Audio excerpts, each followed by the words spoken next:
भक्तजनों, आज आप सुने विष्णु भगवान की व्रत कथा।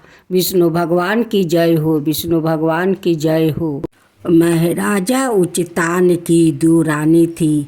उनमें से एक का नाम अम्बा और दूसरी का नाम चंपा था। राजा उचितान को अपनी छोटी रानी चंपा से ज़्यादा प्रेम था। ऐसा स्वाभाविक ही था क्योंकि राजा को आगे से ही अच्छी चीज़ों में रुचि रहता। वैसे प्रेम वो अम्बा से भी करता, किंतु चंपा और अम्बा में अंतर तो होना ही था। चंपा यानी अच्छी रुचि मनुष्य का गुण ही तो होता है। अच्छी रुचि वाले को गंदगी पसंद नहीं होती है। स्वच्छताएं कर भोजन से भी उसको प्रेम होगा। उसमें शिष्टता और विनम्रता होगी। साहित्य संगीति और कला से उनको प्यार होगा। परंतु इसी के बल पर तो मनुष्य बैतरनी पार नहीं कर सकता है। उसके लिए तो कठिन साधना की आवश्यकता होती है और आवश्यकता होती है चंपा की। प्रेम भले ही प्रिया लगे, पर सिरिया तो सिरिया में ही है। चंपा प्रेम हो सकती है, पर सिरिया तो अम्बा ही है।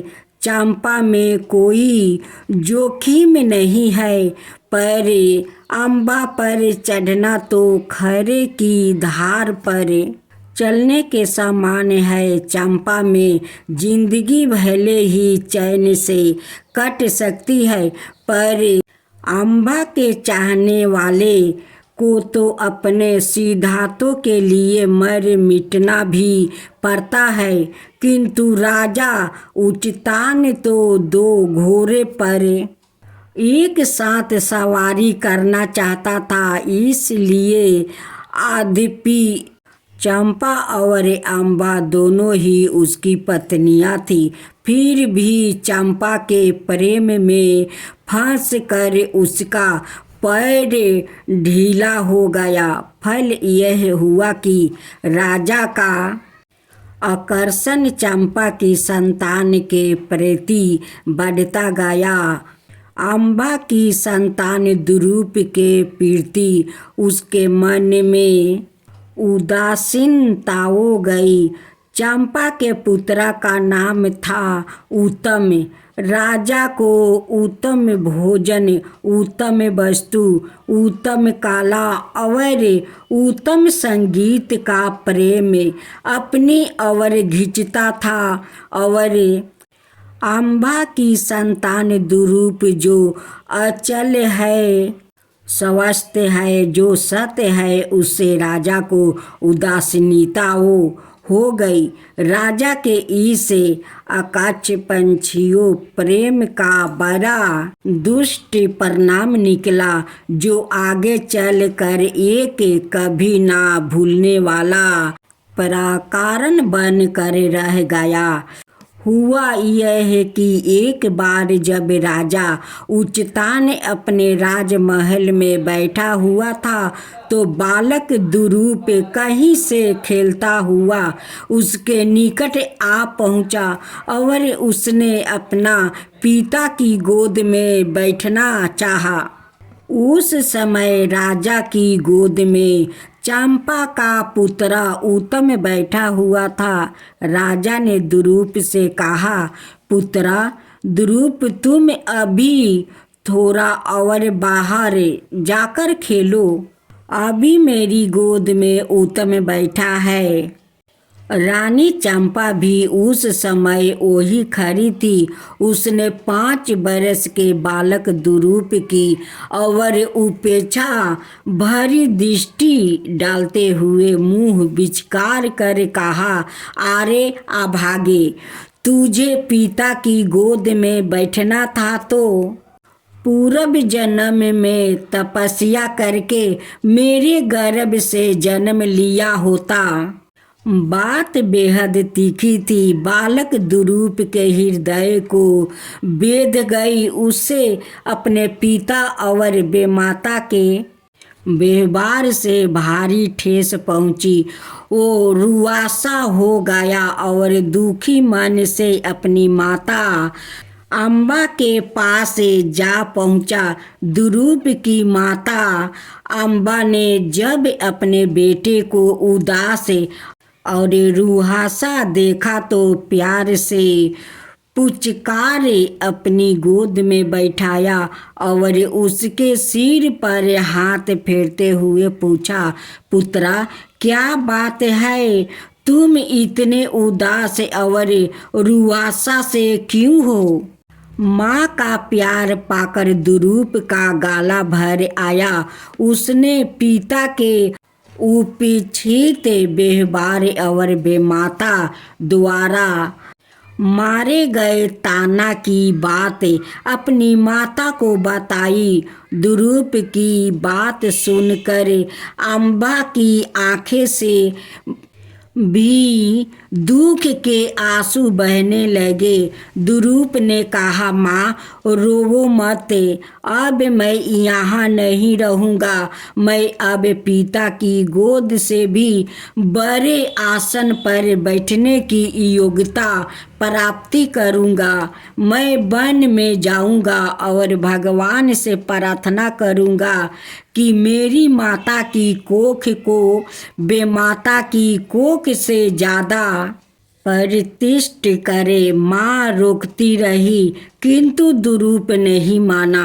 घर छोड़कर वो जंगल की ओर चल पड़ा। रास्ते में उसे नारद मुनि मिल गए। दुरूप को इस प्रकार अकेले जाते देखा तो उन्होंने पूछा, राजकुमार दुरूप, तुम अकेले जंगल की तरफ कहाँ जा रहे हो? दुरूप बोला, मुनिवर, मेरे पिता ने मेरा और मेरी बेमाता ने मेरी माता का बड़ा अपमान किया है। मैं भगवान से कहने जा रहा हूँ कि इस अपमान के दुख से बचा कर हम दोनों को प्रतिष्ठा दे। बालक दुरूप की बातें सुनकर नारद ने कहा, दुरूप, तुम अभी बालक हो, तप पूजा की विधि तुम्हें नहीं आती। थोड़ा और बड़े हो जाओ तब ऐसा संकल्प करना। दुरूप बोला, मुनिराज, मैं एक क्षत्रिय राजा का पुत्र हूँ। मुझ में राजोगुण है। मैं अपना अपमान सहन नहीं कर सकता। मैं अब तभी लौटूंगा जब अपना संकल्प पूरा कर लूँगा।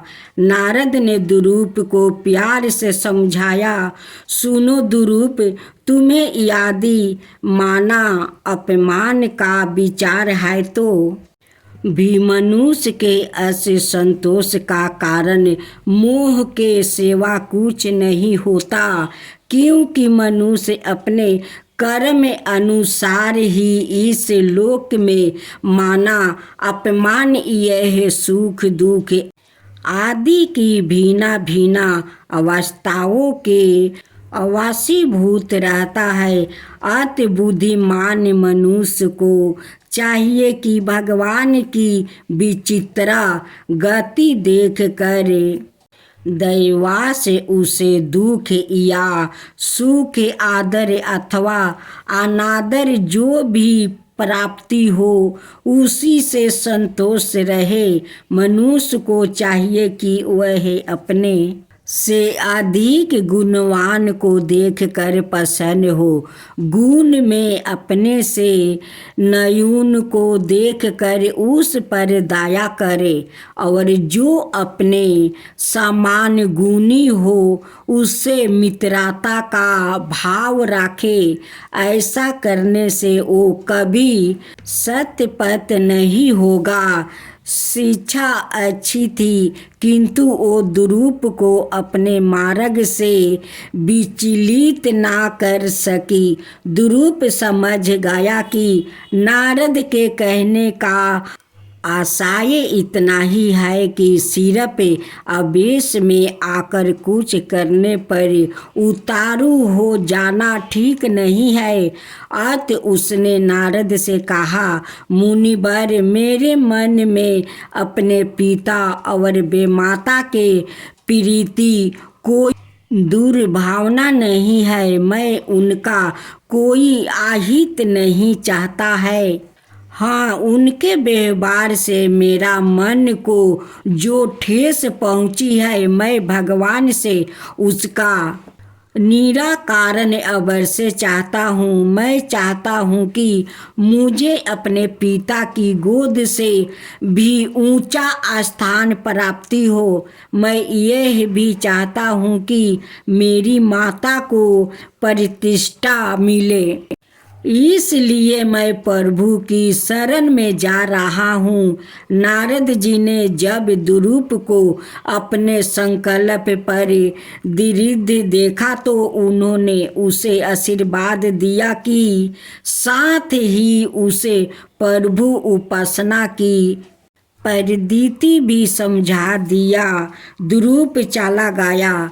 यमुना तट पर मधुबन में एक सुरमय स्थान पर उसने तप किया। बालक दुरूप के दृढ़ निश्चय और आत्मा सम्मान के लिए किया गया तप से भगवान विष्णु बहुत प्रसन्न हुए और उन्होंने दुरूप के समक्ष प्रकट होकर उसके सिर पर हाथ रख कर आशीर्वाद दिया।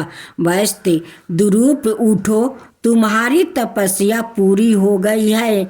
इतनी छोटी अवस्था में ऐसा दृढ़ संकल्प करके मेरी तपस्या करने वाले तुम प्रथम तपस्वी हो।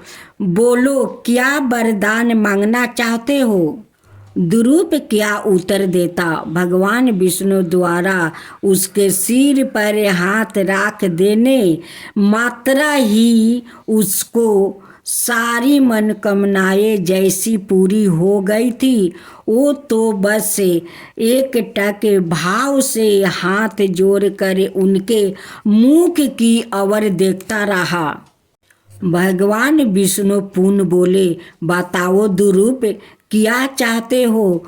तुम चाहो तो मैं तुम्हें ऐसा वरदान दे सकता हूँ जो अब तक ना तो किसी को मिला है और ना भविष्य में किसी को मिलेगा।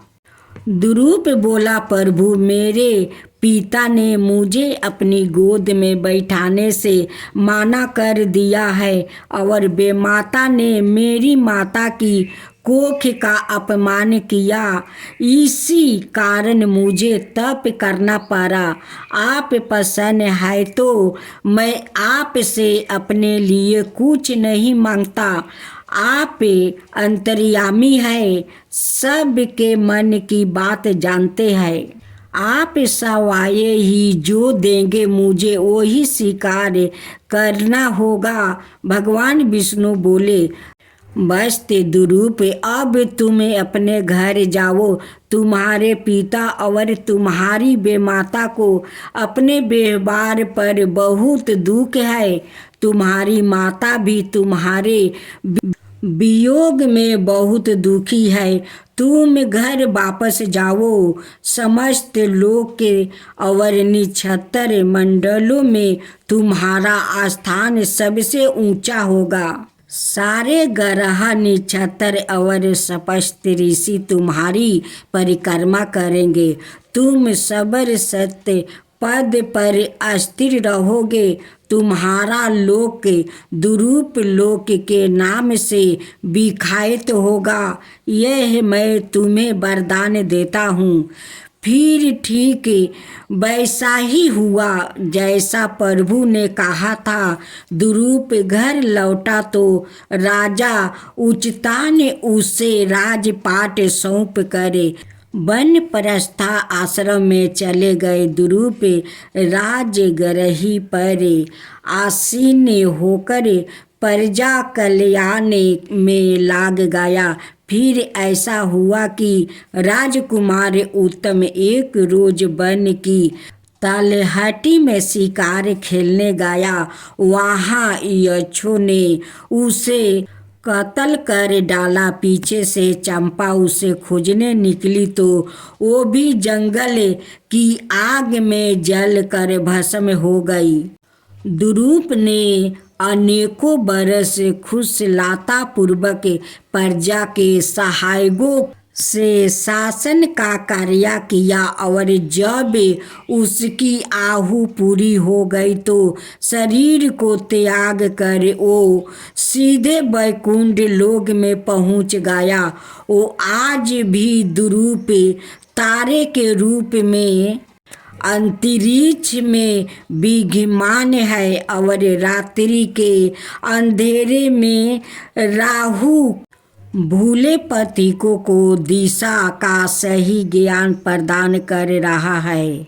दुरूप की कहानी से हमें यही शिक्षा मिलती है कि व्याकृत के संकल्प में यदि दृढ़ता हो, उसके उद्देश्य में निष्ठा हो तो उसे ऐसी ही अस्थायी फल मिलती है।